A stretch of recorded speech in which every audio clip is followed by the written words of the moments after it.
이 시간 우리에게 주신 하나님의 말씀인 구약성경 창세기 15장 말씀입니다.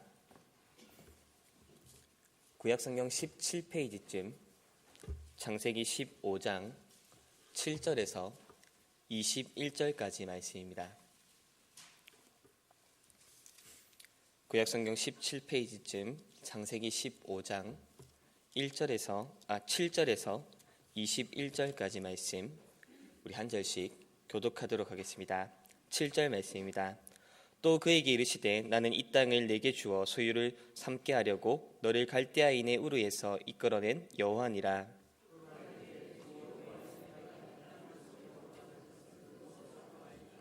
여호와께서 그에게 이르시되 나를 위하여 3년 된 암소와 3년 된 암염소와 3년 된 숫양과 3비둘기와 집비둘기 새끼를 가져올지니라.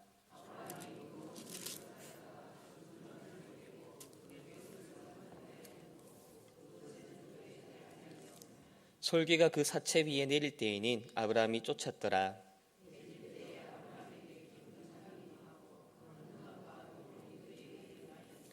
여호와께서 아브라함에게 이르시되 너는 반드시 알라. 네 자손이 이방에서 객이 되어 그들을 섬기겠고 그들은 400년 동안 네 자손을 괴롭히리니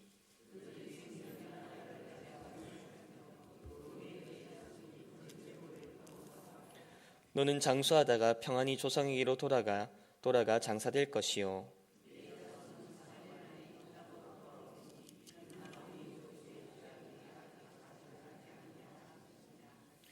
해가 져서 어두울 때에 연기나는 화로가 보이며 타는 횃불이 쪼갠 고기 사이로 지나더라.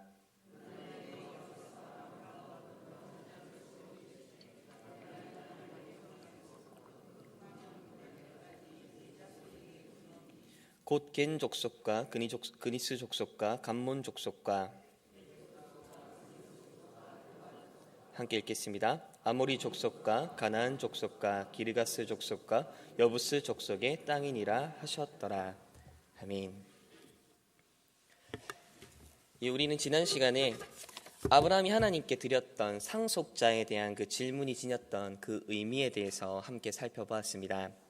하나님께서는 스스로를 아브라함의 상급과 방패로 소개하심으로써 하나님께 찾아오셨었습니다.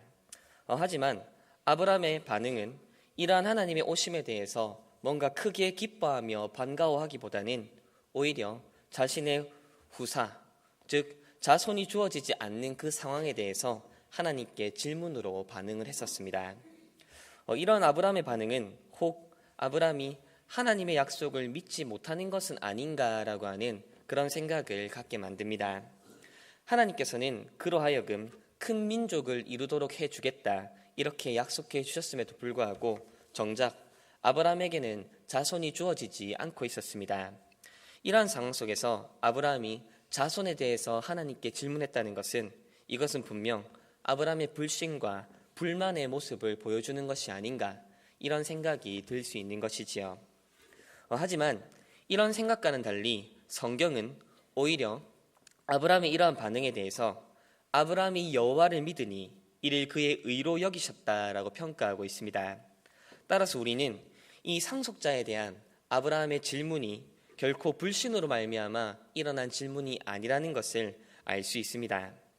그렇다면 자손에 대한 이 아브라함의 질문이 어떤 의미를 지니고 있습니까? 그것은 지난 시간에 살펴본 것처럼 아브라함이 하나님의 언약에 대한 구체적인 관심을 갖게 되었다는 것을 의미합니다. 물론 이 사건이 있기 전에도 아브라함은 하나님의 언약에 대한 신뢰가 있었고 그러했기에 하나님의 부르심을 따라 길을 떠날 수 있었음은 분명합니다. 하지만 창세기 12장에서 14장 사이에 나타난 이 아브라함의 모습은 하나님께서 자신과 맺으셨던 그 언약의 구체적인 내용 하나하나를 다 알고 그것에 신경 쓰는 자리까지는 나아가지 못했던 것을 볼 수 있습니다. 창세기 12장에서 14장 사이에 기록된 이 아브라함의 모습은 창세기 15장 1절에서 소개하고 있는 하나님의 모습, 즉 아브라함의 방패와 상급이 되시는 하나님의 모습을 알아가는 과정이었다는 것을 우리는 창세기 12장에서 14장 내용을 통해 확인할 수 있었습니다. 그리고 실제로 아브라함은 하나님께서 자신의 방패요 상급이 되신다는 이 사실을 여러 사건들을 통해 확인할 수 있었습니다. 이렇게 자신의 방패와 상급이 되시는 하나님에 대한 이해와 그 신뢰가 쌓이자 이제 아브라함은 믿음에 있어서 새로운 국면으로 접어들게 되었습니다. 그것이 바로 하나님께서 자신과 맺으셨던 그 언약의 구체적인 내용 중 하나인 바로 자손에 대한 그 관심과 그 질문으로 나타났던 것입니다. 결국 아브라함이 자손과 이 상속자에 대해 질문했다는 것은 그가 이제 하나님을 그의 방패와 상급이 되시는 하나님으로서의 신뢰를 붙잡고 있었다는 것을 우리에게 보여줍니다. 그래서 창세기 15장 6절은 이러한 아브라함의 모습을 일컬어서 그가 여호와를 믿으니 이것이 그의 의로 여겨졌다, 이렇게 평가하고 있습니다. 이러한 아브라함의 모습을 통해 우리는 우리의 믿음이 어떠한 모습으로 나타나야 되는지에 대해서 확인할 수 있습니다.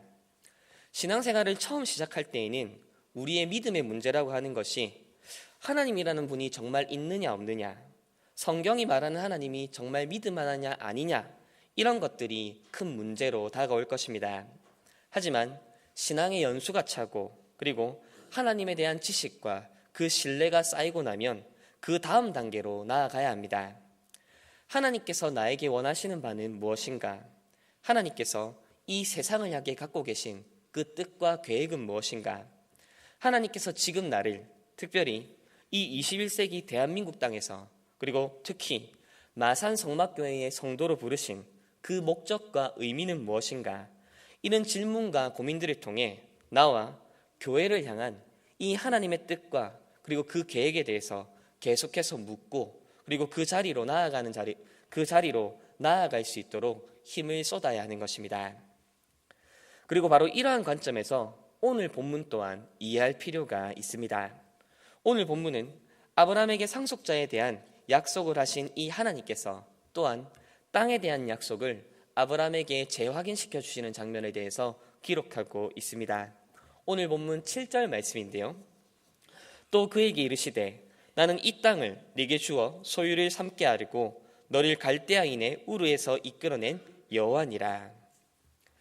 방금 읽은 이 7절 말씀에서 하나님께서는 아브라함이 따로 요청한 적도 없음에도 불구하고 땅을 주시겠다고 했던 그 약속을 재확인시켜 주시고 있습니다.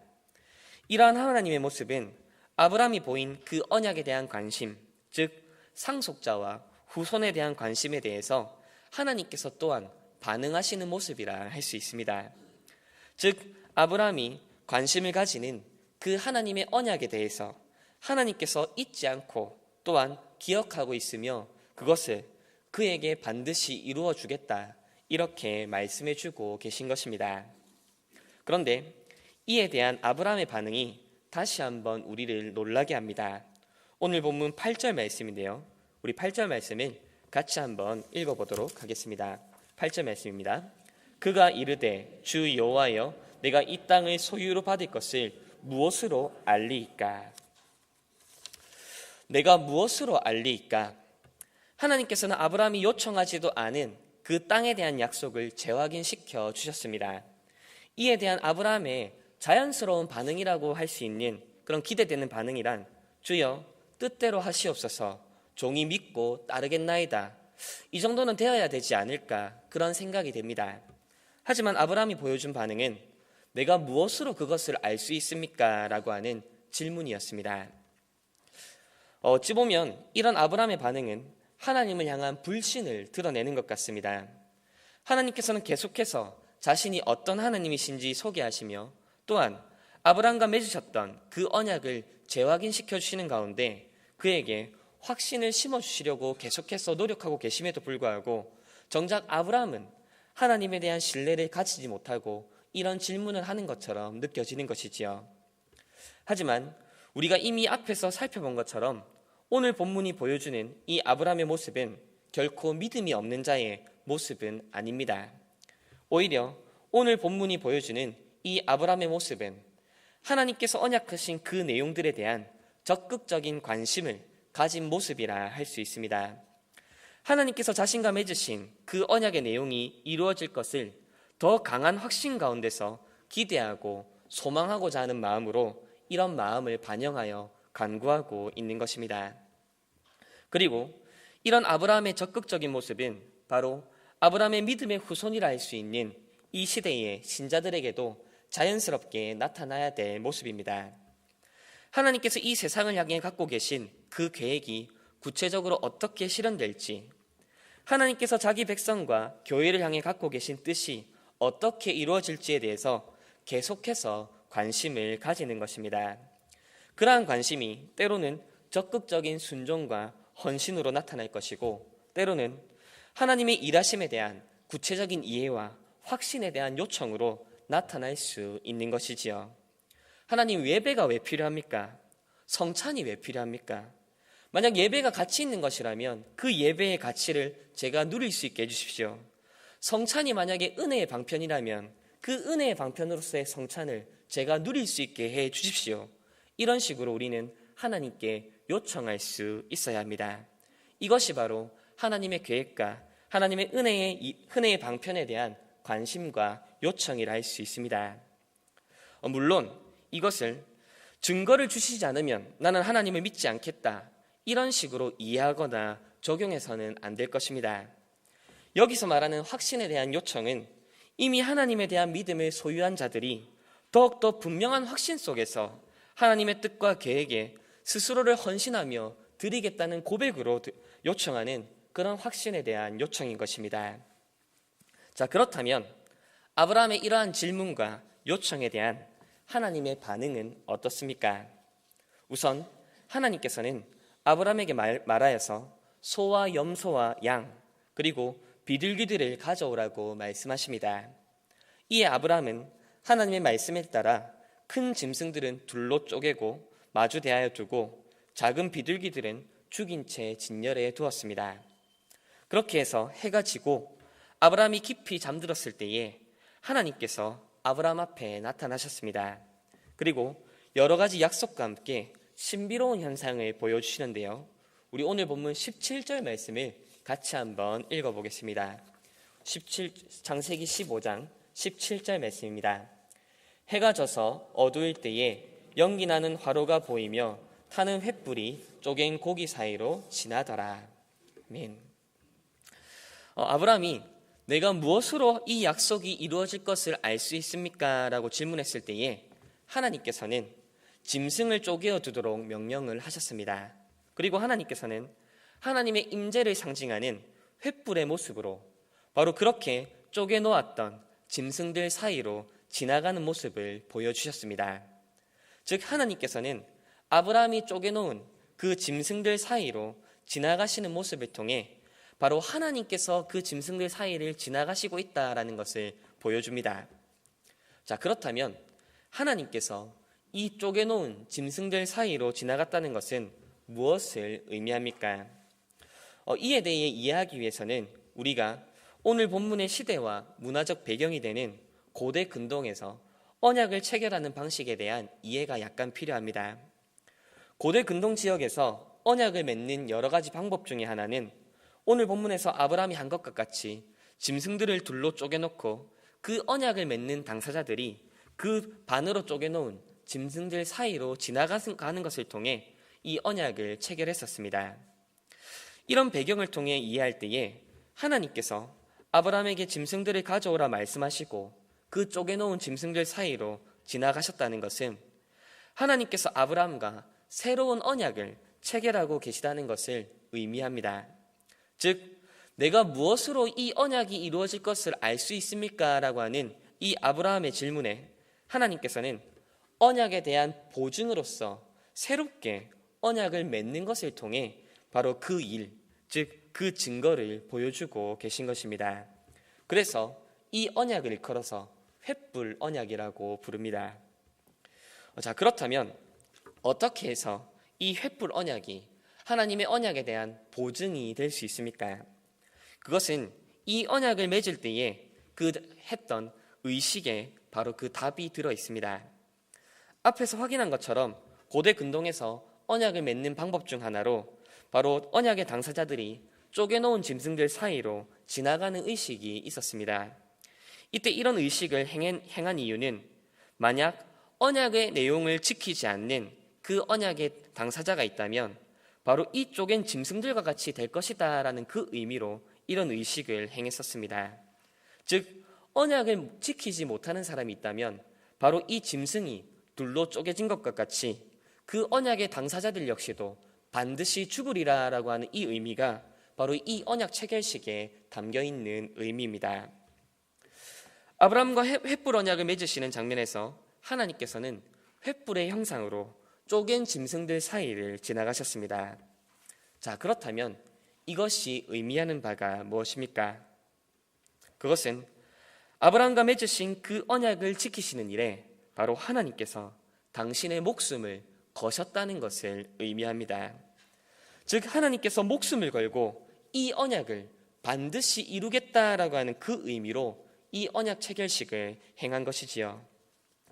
자, 그런데 여기서 우리가 기억해야 될 사실이 있습니다. 그것은 하나님께서는 결코 죽으실 수도 사라지실 수도 없는 분이라는 사실입니다. 자, 그렇다면 이것이 무엇을 의미하겠습니까? 그것은 하나님께서 아브라함과 맺으신 그 언약은 반드시 이루어질 것이라는 그런 의미를 가집니다. 자, 이처럼 하나님께서는 무엇으로 하나님의 언약에 대해서 확신할 수 있습니까? 라고 하는 이 아브라함의 질문에 새로운 언약을 맺으시는 것으로 응답하셨습니다. 그리고 그 언약은 바로 하나님의 존재와 그 목숨을 보증으로 하는 언약의 체결이었습니다. 이를 통해 하나님께서는 하나님과 맺은 그 언약에 적극적으로 반응하는 그 아브라함의 믿음을 격려하시고 도우시고 힘을 주시는 것을 볼 수 있습니다.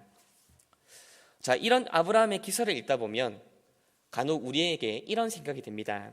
어떤 생각이냐면 우리에게도 이런 일이 일어났으면 좋겠다라고 하는 생각입니다. 하나님과 그분의 언약을 더욱더 확고하고 분명하게 붙들 수 있을 만한 보증이 주어질 수 있다면 좋겠다, 이런 생각이 드는 것이지요. 예를 들어서 환상을 보여주신다든지 혹은 직접적인 하나님의 음성을 들려주신다든지 아니면 여타 놀라운 기적과 신비로운 현상들을 맞닥뜨릴 것을 기대하게 됩니다. 그런 보증만 주신다면 이 악하고 험한 세상 속에서 하나님의 뜻을 따라 믿음을 더욱더 굳건하게 지켜나갈 수 있지 않을까, 그런 기대와 생각들을 하는 것이지요. 자, 그런데 성도 여러분, 그것 아십니까? 사실 우리는 이미 하나님께로부터 확실하고도 충분한 약속의 그 보증을 받았다는 사실 말입니다. 우리는 이미 아브라함에게 주어진 이 보증보다도 더 놀랍고 더 위대한 보증을 받은 자들로 지금 이 자리에 있습니다. 그 보증은 바로 우리 구주 예수 그리스도이십니다. 하나님께서는 아브라함과 맺은 그 언약을 보증하시기 위해 자기 목숨을 거셨습니다. 그러나 하나님께서 목숨을 거신다는 의미는 하나님께서 목숨을 잃는 것은 불가능하다는 그 사실에 근거한, 즉 약속의 성취의 그 확실성을 의미하는 말입니다. 이와 마찬가지로 신약시대에 이르렀어도 하나님께서 신구약 전체를 통해 약속하신 그 언약의 복들을 우리에게 베푸시기 위해서 하나님께서 친히 목숨을 거셨습니다. 바로 삼위 하나님의 제2위이신 성자 예수 그리스도께서 그 목숨을 거셨습니다. 이때 놀라운 사실은 성자 하나님, 곧 예수 그리스도께서는 우리의 언약의 보증이 되어주시기 위해서 실제로 자기 목숨을 내어주셨다는 사실이 놀라운 사실입니다. 우리는 예수 그리스도께서 우리의 죄를 대신하여 십자가에 죽으셨다는 이 사실을 너무나도 당연하게 생각하는 경향이 있습니다. 하지만 앞에서 말씀을 드린 것처럼 예수 그리스도께서는 삼위일체 하나님의 제2위이십니다. 즉 성자 하나님이시지요. 그 성자 하나님께서 목숨을 내어주셨다는 것입니다. 이것이 무엇을 의미할까요? 이것은 불가능한 일이 이루어졌다는 것을 의미합니다. 바로 하나님께서 죽으셨다는 것을 의미하지요. 그런데 바로 그 불가능한 일을 예수 그리스도께서 이루셨습니다. 성자 하나님께서 친히 십자가에 못 박혀 죽으셨습니다. 하나님께서 우리에게 약속하신 그 언약의 복과 그 복의 보증이 되시기 위해서 친히 그 불가능한 일을 이루시고 자기 목숨을 대속의 제물로 주셨습니다. 이것이 예수 그리스도의 십자가 죽음이 가진 신비이자 놀라움입니다. 자, 그렇다면 이러한 사실이 우리에게 말해주는 것은 무엇입니까? 그것은 하나님께서 우리에게 약속하신 그 언약의 복들은 반드시 우리에게 이루어지고 주어질 것이라는 사실입니다. 예수 그리스도의 십자가 죽으심 안에서 우리는 하나님께서 우리에게 약속하신 모든 신령한 복들에 대한 확신을 가질 수 있습니다. 이것이 예수님께서 우리의 더 좋은 언약의 보증이 되신다고 하는 히브리서 7장 말씀의 의미입니다. 따라서 우리는 오늘 본문에 나타난 이 아브라함을 결코 부러워할 필요도 선망할 필요도 없습니다. 우리는 더 이상 어떤 신비로운 현상이나 기적, 환상과 같은 그런 표적들을 구할 필요도 없습니다. 왜냐하면 우리에게는 그 어떤 환상과 그 어떤 기적보다도 더 나은 언약의 보증이 주어졌기 때문입니다.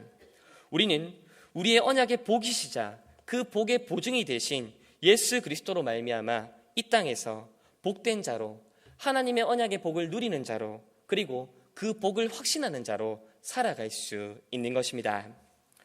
이제 말씀을 맺겠습니다. 오늘 우리는 본문을 통해 하나님께서 아브라함과 맺으신 이 횃불 언약이 가지고 있는 의미에 대해서 살펴보았습니다. 하나님께서 땅에 대한 언약을 재확인시켜 주실 때 아브라함은 제가 무엇으로 이 언약을 확신할 수 있습니까? 이렇게 질문합니다.